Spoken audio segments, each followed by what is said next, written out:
In today's video, I'm going to teach you how to log into Outlook email. We'll walk through the process slowly and clearly so you can follow along on any device.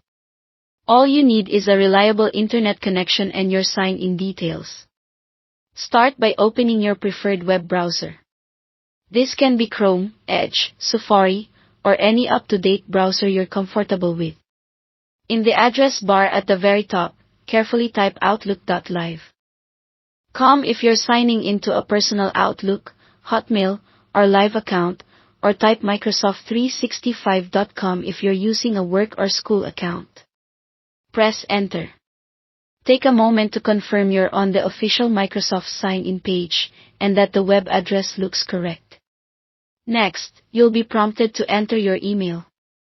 Type your full email address exactly as it's set up for your Microsoft account.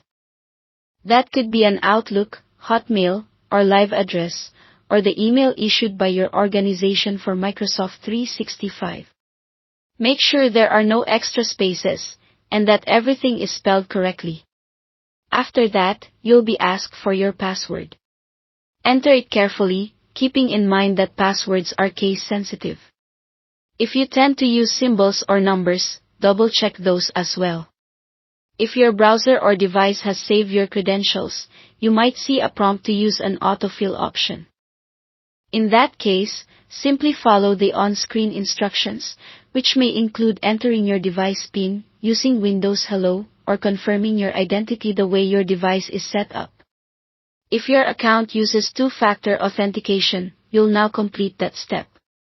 This could be a code sent to your phone via text, a prompt in an authenticator app, or a call.